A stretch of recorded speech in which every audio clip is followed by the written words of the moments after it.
नमस्कार, मैं रवीश कुमार। गंगा का पानी नहाने लायक है या नहीं? 50 करोड़ लोग क्या सीवेज के पानी में स्नान करके आए हैं? नेशनल ग्रीन ट्रिब्यूनल के इस सवाल को नकारते हुए मुख्यमंत्री योगी आदित्यनाथ ने कह दिया, पानी एकदम साफ है, आचमन के लायक भी और स्नान के भी। लोगों को पता है कि गंगा का पानी साफ नहीं है, फिर भी डुबकी लगा रहे हैं। ऐसा वे केवल आस्था के कारण नहीं कर रहे, बल्कि अपने अपने शहरों में जिस हालात में वे रहते हैं, वे कुंभ के हालात से कोई अलग नहीं। ऐसा नहीं कि वे एक अति साफ सुथरे शहर से या मोहल्ले से निकलकर आ गए हों और अचानक कुंभ में गंदगी और सीवेज से मुलाकात हो गई हो और हाय हाय करने लग गए हों। पटना के गंगा फ्लाईओवर के नीचे बसी इस बस्ती को आप भी ठीक से देखिए। हर शहर में ऐसी बस्ती मिल जाएगी। नाले के ठीक ऊपर झोपड़ियां बनी हुई हैं। लोग यहां पर घर बनाकर बरसों से रहते आए हैं। इस जगह के लोग अगर कुंभ जाएंगे तो हमारी आपकी तरह गंदगी को देखकर हाय हाय नहीं करेंगे। यहां रहने वाले लोग सीवेज के पानी के ऊपर से ही आते जाते हैं। उनके बच्चे भी नाले के पानी से गुजरते हैं, सीवेज के पानी के बगल में लेटते हैं, गमछे से नाक बंद कर लेते हैं, मगर लोग यहीं रहते हैं। ना तो पटना को फर्क पड़ता है कि प्रधानमंत्री आवास योजना के बाद भी ये लोग इस हाल में क्यों रह रहे हैं, और ना यहाँ रहने वाले लोगों को वो भाषा आती है जिस भाषा में हम और आप गंदगी नरक को परिभाषित करते हैं। उनके लिए तो अपनी बस्ती की जगह और कुंभ के घाट या गंगा के पानी की गंदगी समस्या नहीं है, कोई अंतर नहीं है, बल्कि दोनों में जीवन की निरंतरता है। लोगों को साफ पानी के नाम पर इतना भी नसीब नहीं होता। हम जानते भी नहीं कि ज्यादातर लोग शहरों में, बस्तियों में कैसे नहाते हैं और क्या करते हैं। जो आदमी अपने मोहल्ले की अव्यवस्था को ठीक नहीं करा सका, उसका विरोध नहीं कर सका, वो कुंभ में 2 घड़ी के स्नान के लिए आंदोलन नहीं करेगा। यहां आने वाले लाखों करोड़ों लोग खुद गंगा की कितनी परवाह करते हैं। आप घाट के किनारे बह रहे इन श्रद्धा सुमनों को देख सकते हैं, कितना कचरा यहां तैर रहा है। जो लोग गंगा को प्रदूषित करने में 1 सेकंड नहीं लगाते, उन्हें इस बात से क्यों फर्क पड़ेगा कि पानी गंदा है और सरकार इसके लिए जवाबदेह है। खुद भी तो इसमें योगदान दे रहे हैं, इसलिए लोगों को फर्क नहीं पड़ेगा। लोग तब भी आ रहे हैं, और मुझे लगता है कि अगर नेशनल ग्रीन ट्रिब्यूनल संगम के किनारे बोर्ड लगवा देता कि इस पानी में स्नान ना करें, इसमें शहरी नाले का पानी आ गया है, यह आपके लिए अच्छा नहीं, तब भी करोड़ों लोग स्नान करते। वैसे आदेश भी यही था कि लोगों को इस बारे में बताया जाए कि पानी स्नान करने लायक है या नहीं। लेकिन कौन यह बोर्ड लगवाता, और बोर्ड पर जब आप लिखा देखते कि पानी नहाने योग्य नहीं है, तब उस इंतजाम और दावों का क्या मोल रह जाता। गंगा में स्नान करने वालों का स्वागत है। इस पानी में 1400 गुना ज्यादा सीवेज की मात्रा है, तो क्या आप स्नान करते? पानी में टोटल और फीकल कोलीफॉर्म की इतनी अधिक मात्रा से पता चलता है कि पानी में सीवेज यानी नाले का गंदा पानी मिला हुआ है। ऐसे पानी के संपर्क में आने से डायरिया, टाइफॉइड और हैजा फैल सकता है। ये दोनों एक प्रकार के बैक्टीरिया हैं, दोनों जीव जंतुओं की आंतों में पाए जाते हैं। फीकल कोलीफॉर्म बैक्टीरिया इंसानों जैसे गर्म खून वाले जीवों के पाचन तंत्र में पाया जाता है। शरीर के अंदर यह कोई नुकसान नहीं पहुंचाता। जब यह बैक्टीरिया मल के साथ शरीर से बाहर निकलकर पानी में मिल जाता है, तब वहां से समस्या शुरू होती है।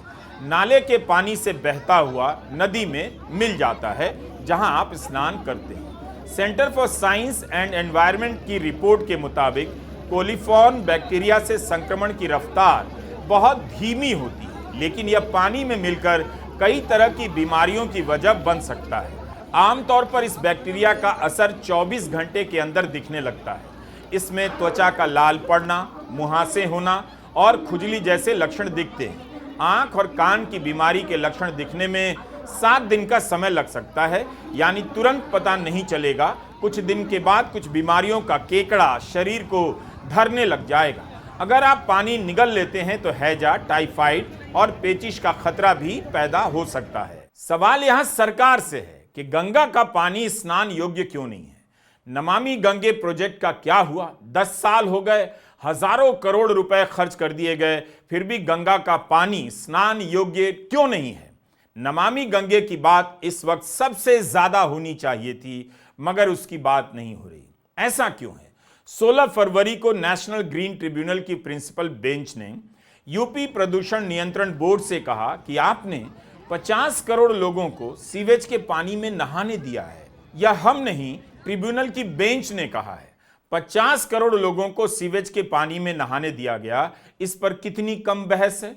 प्रिंसिपल बेंच ने कहा कि ऐसा पानी जो नहाने योग्य नहीं था, उसे लोगों ने पिया है।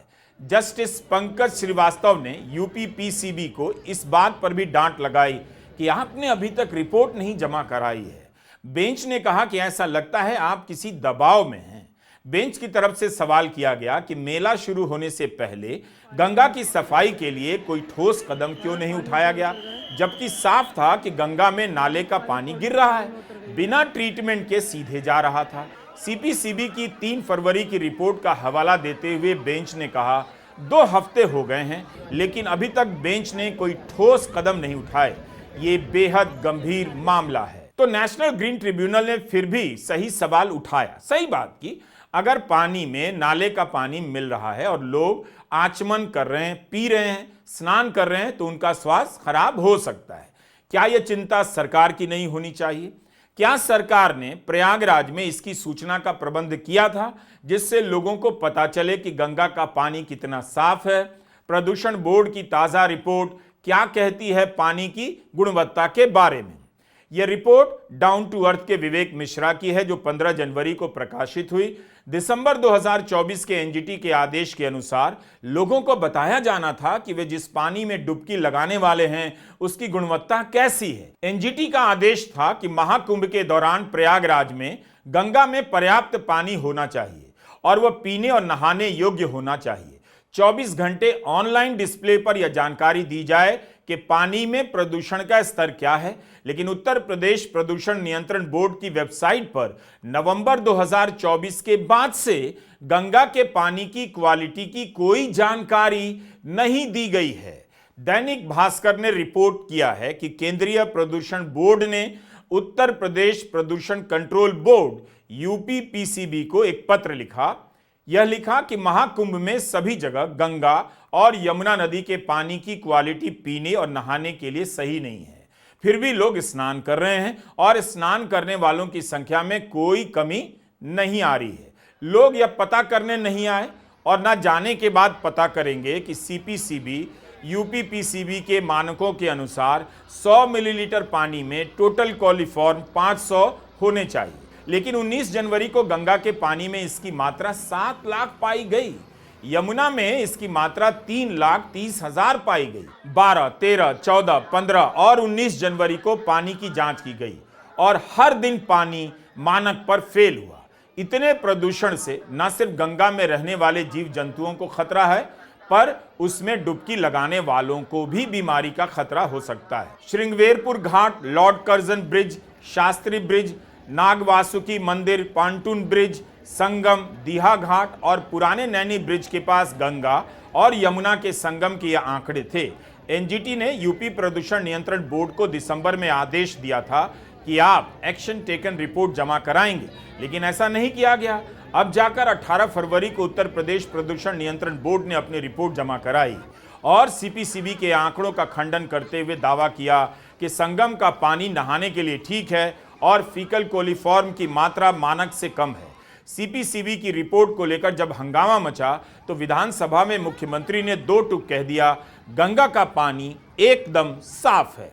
आज की जो उनकी रिपोर्ट है संगम की, कि संगम और उसके आगे पीछे जो बीओडी है वो 3 या उससे कम है और डिजॉल्व ऑक्सीजन की मात्रा ये 8 और 9 से अधिक पाई जा रही है। यानी संगम का जल स्नान करने लायक भी है और आचमन करने लायक भी है। जो लोग इसका दुष्प्रचार कर रहे हैं वे उन सबको इस बात को देखना चाहिए। तो फिर केंद्रीय प्रदूषण नियंत्रण बोर्ड को भंग कर देना चाहिए। इसकी रिपोर्ट तैयार करने वाले वैज्ञानिकों ने क्या गलत रिपोर्ट दी? क्या उन्हें गंगा के पानी में मल और नाले की गंदगी की मात्रा की जांच करने का तरीका नहीं मालूम? उन्हें नापने नहीं आता? फिर किस बात के वे वैज्ञानिक हैं और सरकार की संस्थान में तनख्वाह ले रहे हैं? मुख्यमंत्री को बताना चाहिए था और मीडिया को पूछना चाहिए था कि वे सीपीसीबी के वैज्ञानिक किस आधार पर कह रहे हैं कि गंगा का पानी आचमन के लायक और स्नान के भी लायक नहीं है, और मुख्यमंत्री किस आधार पर कह रहे हैं कि बिल्कुल ठीक है, जबकि यूपीपीसीबी की रिपोर्ट ने तो अलग आंकड़ा जारी किया। एनजीटी ने यूपीपीसीबी की रिपोर्ट को आधा अधूरा बताया और कहा कि कुछ तरह के आंकड़े फिर से जमा कीजिए। इस बीच एक और खबर चल रही है। पद्मश्री सम्मान प्राप्त डॉक्टर अजय कुमार सोनकर सीन में प्रवेश कर गए हैं और दावा करने लग गए हैं। इनके दावे को लेकर कई जगह खबरें छपी हैं कि गंगा के पानी की जांच की गई है और साफ पाया गया है। 21 फरवरी को उत्तर प्रदेश सरकार ने सीपीसीबी के आंकड़ों के जवाब में डॉक्टर सोनकर की जांच के नतीजों पर एक प्रेस रिलीज जारी की। इसमें लिखा कि डॉक्टर सोनकर ने 5 स्नान घाटों से नमूने लिए और इसमें संगम और अरैल शामिल है। डॉक्टर सोनकर ने अपनी जांच में पाया कि पानी में किसी प्रकार के बैक्टीरिया नहीं पनप रहे थे और पानी का पीएच लेवल भी कम नहीं हुआ था, पानी एल्कलाइन था। इस प्रेस रिलीज में लिखा है कि नदी का सेल्फ प्यूरिफाइंग मैकेनिज्म ऐसा है कि 57 करोड़ लोगों के डुबकी लगाने के बाद भी नदी का पानी खराब नहीं हुआ। सामान्य पानी से ज्यादा साफ पानी गंगा का है। डॉक्टर सोनकर क्या यूपी प्रदूषण नियंत्रण बोर्ड के सदस्य हैं? केंद्रीय प्रदूषण नियंत्रण बोर्ड के सदस्य हैं? वे किसकी तरफ से ये जांच कर रहे थे? क्या उन्हें यूपी सरकार ने अधिकृत किया? उत्तर प्रदेश का प्रदूषण नियंत्रण बोर्ड डॉक्टर सोनकर की रिपोर्ट क्यों जारी कर रहा है? उसकी अपनी रिपोर्ट कहां है? खुद की रिपोर्ट आधी अधूरी एनजीटी ने बताई और वह डॉक्टर सोनकर की रिपोर्ट जारी कर रहा है, जिस यूपीपीसीबी को नेशनल ग्रीन ट्रिब्यूनल से डांट पड़ी है कि आपकी रिपोर्ट पूरी नहीं है, वो किसी और वैज्ञानिक की रिपोर्ट जारी कर रहा है। नेशनल ग्रीन ट्रिब्यूनल में रिपोर्ट जारी करने वालों की भी हिम्मत देखिए। उन्हें पता है कि इस रिपोर्ट पर जज साहब फटकार लगा सकते हैं, तब भी रिपोर्ट लेकर एनजीटी के सामने पेश हुए। इस रिपोर्ट की हालत यह है कि एनजीटी को कहना पड़ा कि आप 1 हफ्ते के भीतर फिर से रिपोर्ट जमा कराइए, क्योंकि इसमें सारी जानकारी नहीं। सीपीसीबी का पक्ष अब नदारद है। केंद्रीय प्रदूषण नियंत्रण बोर्ड के वैज्ञानिकों को सामने आकर बताना चाहिए कि उनका काम इतना खराब क्यों है। उनकी रिपोर्ट में गंगा स्नान करने लायक नहीं और डॉक्टर सोनकर की रिपोर्ट में गंगा का पानी एकदम साफ है। इतना अंतर कैसे आ सकता है? द हिंदू की रिपोर्ट के अनुसार सरकार के प्रेस नोट में लिखा है कि गंगा में खुद ही पानी साफ करने की क्षमता है। अगर ऐसा है तो फिर एक सवाल आप सरकार से पूछिए कि सरकार ने नमामि गंगे योजना की शुरुआत क्यों की? जब गंगा खुद से अपने आप को साफ कर रही है तो आप क्यों जा रहे हैं साफ करने? 2015 से शुरू हुए इस प्रोजेक्ट का बजट करीब 39,000 करोड़ बताया जाता है। खुद मुख्यमंत्री योगी आदित्यनाथ ने नवंबर में कहा कि स्नान के लिए असुरक्षित गंगा जल प्रधानमंत्री के प्रयासों से आचमन योग्य बना है। यानी मुख्यमंत्री भी नमामि गंगे योजना को क्रेडिट दे रहे हैं। अब प्रेस रिलीज जारी हो रही है कि गंगा खुद ही साफ हो जाती है। भारत के लोग केंद्रीय प्रदूषण नियंत्रण बोर्ड की रिपोर्ट देखकर अपने जीवन का फैसला नहीं करते हैं। लेट्स बी क्लियर, नदी में प्रदूषण है, फिर भी लोग विसर्जन करते हैं, पूजा सामग्रियां डालते हैं और नदी प्रदूषित है जानने के बाद भी स्नान करते हैं। अगर ऐसा नहीं होता तो दिल्ली के लोग दिल्ली में नहीं रहते। 6-7 साल से वायु प्रदूषण यहां हेडलाइन है। लोग बीमार पड़ रहे हैं, लेकिन दिल्ली की इस हवा को स्वीकार भी कर चुके हैं। इसलिए प्रयागराज में गंगा का पानी स्नान योग्य नहीं है, यह सुनकर लोग कुंभ जाना बंद नहीं कर देंगे। इसके बाद भी जाएंगे और ज्यादा बड़ी संख्या में जाएंगे।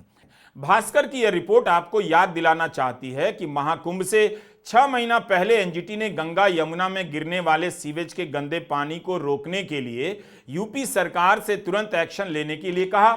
ज्वाइंट कमेटी की रिपोर्ट में बताया गया कि प्रयागराज में नदी में गिरने वाले कुल 81 नालों में से 44 नालों का गंदा पानी बिना किसी ट्रीटमेंट यानी बिना सफाई के सीधे नदी में जा रहा है।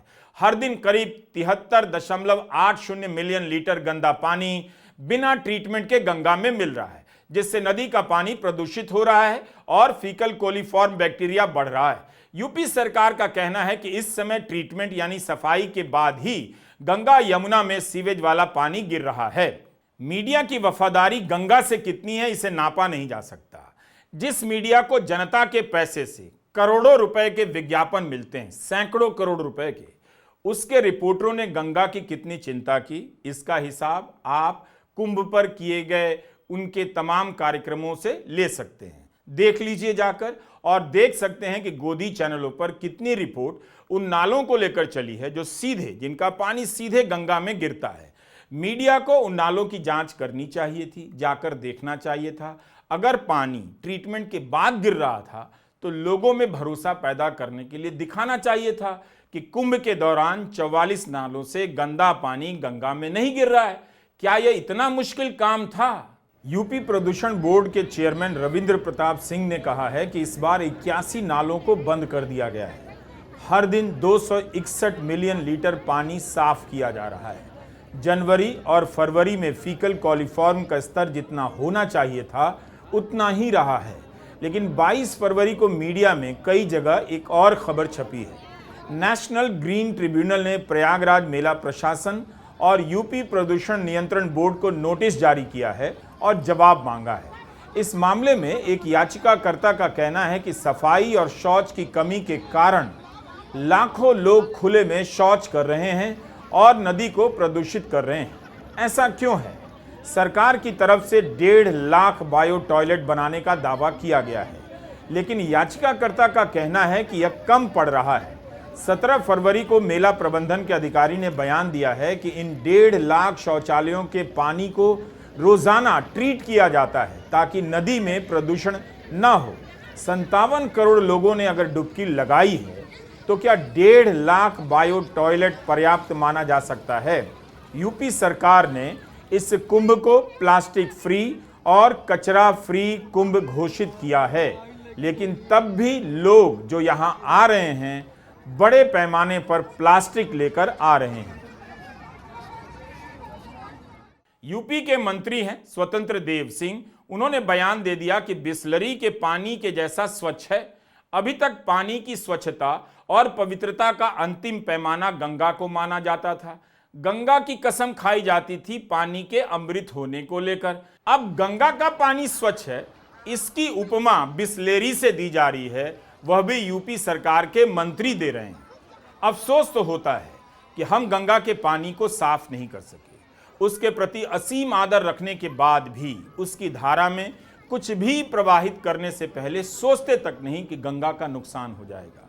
भाषण जरूर देंगे कि हमारी संस्कृति प्रकृति और उसकी दी हुई चीज़ों को अपना मानती है, उसके साथ संघर्ष करने की नहीं बल्कि उसके प्रति उपकार जताने की रही है, मां मानने की रही है। लेकिन क्या यही उपकार है, आभार है कि हम गंगा को प्रदूषित भी करते हैं, प्रदूषण दूर करने के नाम पर हजारों करोड़ रुपए का बजट भी बनाते हैं और पूछते तक नहीं कि उस पैसे का हिसाब तो दीजिए, भले गंगा का पानी साफ ना हुआ हो।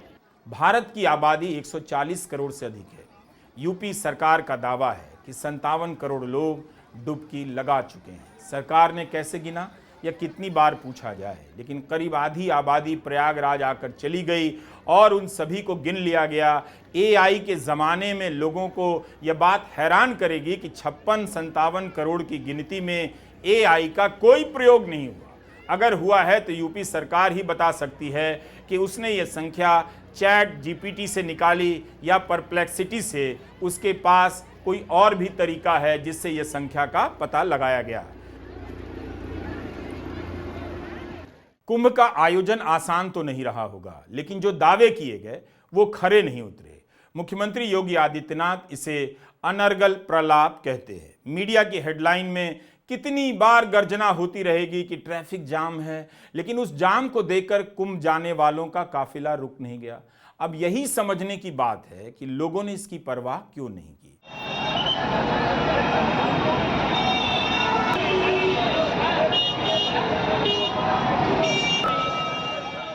हम फिर से आपको पटना के इस सड़क पर ले जाना चाहते हैं। 20 साल से अधिक समय से एक ही पार्टी की सरकार है। इतनी राजनीतिक स्थिरता के बाद भी बाकरगंज रोड का यह हाल है। रिक्शे के पीछे रिक्शा, भयंकर जाम से पटना के लोग हर दिन गुजरते हैं, लेकिन जाम से मुक्ति की आकांक्षा अब नागरिक जीवन की आकांक्षा नहीं है। उसका लोकतांत्रिक स्वरूप बदल चुका है। दिन के घंटे 2 घंटे जाम में बर्बाद हो जाएं, इससे लोगों को फर्क नहीं पड़ता। जिस नागरिक को गंदगी का दैनिक अभ्यास इस स्तर का हो, उसके लिए आप एकदम से हो मत कीजिए कि पानी गंदा है, स्नान योग्य नहीं है। गंदगी उसके शहरी जीवन का शाश्वत सत्य है, यह मान लीजिए। गंदगी प्रवाह है, गंदगी ही निरंतरता है, गंदगी ही वर्तमान है, गंदगी ही अतीत है, गंदगी ही भविष्य है। लोग नाले के बीच से होकर गुजरना जान गए हैं, जीना जान गए हैं। सड़कों पर, मोहल्लों की सड़कों पर नाले का पानी बह रहा है, उससे बच बचाकर निकलना जान गए हैं। इसी इलाके में दलदली है, पटना की अनाज मंडी, लाखों करोड़ रुपए का व्यापार करने वाले लोग रहते हैं। लेकिन कई साल से, कई दलों की सरकार के समय से अपनी सहिष्णुता का उन्होंने असीम विकास कर लिया है। उन्हें आप गंगा का पानी नहाने लायक नहीं है, सीपीसीबी के आंकड़ों को दिखाकर नहीं डरा सकते। जो लोग इस हाल में रह सकते हैं, वही लोग हर हाल में डुबकी लगाएंगे, इस बात को समझिए। इसी पटना को देखकर लोग मुहाते रहते हैं। बॉस्टन और लंदन पहुंचकर नोस्टाल्जिया में ऐसे याद करते हैं जैसे पीछे पेरिस छोड़कर आ गए हों। यह दिल्ली की दया बस्ती है। लाखों लोग हर महीने ट्रेन से सफर करते हुए इसे देखते होंगे। लोग अपने शहर के स्वीडन बन जाने की आशा में नहीं जीते हैं, बल्कि 2 वक्त की रोटी के इंतजाम की आशा में जीते हैं और अपने लिए मकान किसी भी तरह से खड़ी कर लेते हैं। ऐसी बस्ती में रहने वाले हों या अपार्टमेंट में रहने वाले हों, हम शहर में शहर का हाल नहीं देखते। जब तक उनकी हाउसिंग सोसाइटी के भीतर सब कुछ चमक रहा है, शहर में क्या हो रहा है उन्हें फर्क नहीं पड़ता। अगर सोसाइटी जर्जर है, बिल्डर ने लूट लिया है, तब लोग अपने फ्लैट के भीतर देखने लग जाते हैं कि घर के भीतर तो साफ सुथरा है। वे सोसाइटी के अहाते की तरफ देखते भी नहीं, ना शहर की तरफ देखेंगे। इस तरह से लोग शहर के मसले को साफ सफाई के मसले से अलग छुड़ाते हुए रसोई घर तक चले आते हैं और उसे साफ करने में लग जाते हैं। जब तक रसोई घर साफ है, तब तक देश में गंगा का पानी भी साफ है। शहर में कोई जाम नहीं, अस्पताल में सारे डॉक्टर अच्छे से इलाज कर रहे हैं।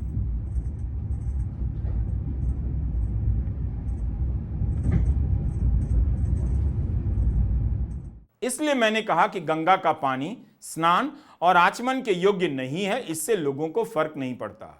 आस्था के कारण तब भी जाएंगे, लेकिन पानी खतरनाक हो सकता है, यह जानते हुए भी लोग केवल आस्था के कारण नहीं जाते हैं। सवाल पूछने की उनकी लोकतांत्रिकता ट्रैफिक जाम को लेकर कब की खत्म हो चुकी है, मोहल्ले की सड़क पर बहते नाले के पानी को लेकर समाप्त हो चुकी है। जिसके भीतर सवालों की गुंजाइश जीने के हर स्तर पर खत्म हो चुकी है, उसके भीतर यह सवाल कैसे बचा रह सकता है कि गंगा का पानी साफ क्यों नहीं है।